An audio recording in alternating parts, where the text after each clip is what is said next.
Correct. Yeah. Everyone, hold on a second. I want to bring in a Democratic House Intelligence Committee member, Congressman Eric Swalwell. Congressman, first of all, your reaction to this reporting from the Washington Post, which does completely contradict Attorney General Sessions' past statements. And again, it's based on Russian ambassador, the words he said to his bosses, and if they're accurate.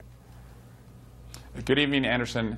Attorney General Sessions should no longer serve. I believe for other reasons. He's already lost the trust of the American people. He wasn't forthcoming about his contacts with Russia as they were interfering in our campaign. He participated in the firing of James Comey, which was improper. And so we now cannot trust his word. And so with respect to this report, I will just say that as far as anything Jeff Sessions has said about his contacts with Russia, we should be able to corroborate or contradict those statements with all of the evidence and be able to review that. But for now, you need your top law enforcement official to be trusted, and he simply is not trusted. And this is a time for Congress to thoughtfully and aggressively put a check on this president. So you're saying he should step down?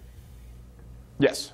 Are you concerned at all, I mean, as a Democrat, are you concerned at all about whomever might replace him and what impact that might have on the Mueller investigation? And Anderson, that's why I say we're not helpless in Congress from a presidency that is careening into a constitutional crisis. The Senate and the House can both check the abuses of power that we're seeing. The Senate should not recess or do anything that would allow a recess appointment to take place. They should ensure that whoever would be appointed next, if he does step down, is somebody who is going to allow the Russia investigation to proceed unimpeded, as we've seen the White House try and obstruct and keep it from moving forward. And so we have to now step up as Republicans and Democrats for the sake of this country to get our democracy back in order. You say that the Attorney General should step down. If, in fact, Ambassador Kislyak was just bragging, was just making this up, whether for nefarious purposes to confuse U.S. intelligence or to somehow affect investigations or the operation of the Trump administration, if he does step down and the ambassador was lying, isn't that playing into their hands or taking action based on a lie?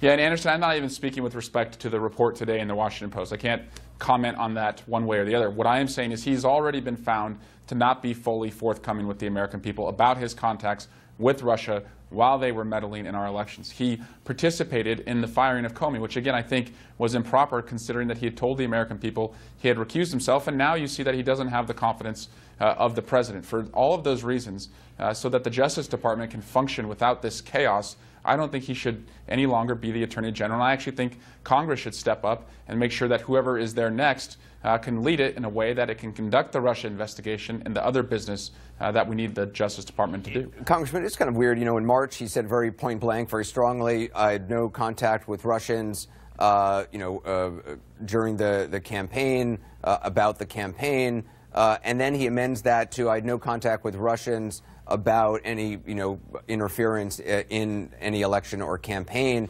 Do you believe the Attorney General needs to be called back a third time to testify under oath for a third time just to try to clear this matter up?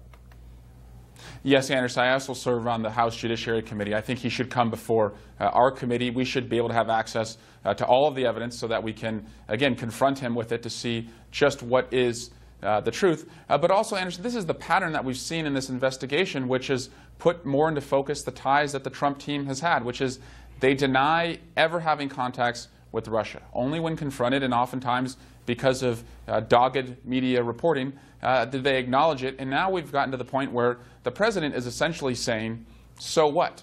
The alternative would have been Hillary. He is putting that out there now. And so I think we have to tell the country that the so what is that our democracy has been undermined by a foreign adversary, and we have to do everything now as leaders in Congress to never put our country in a position like this again. Congressman Swalwell, I appreciate your time tonight. Thank you. I want to give the panelists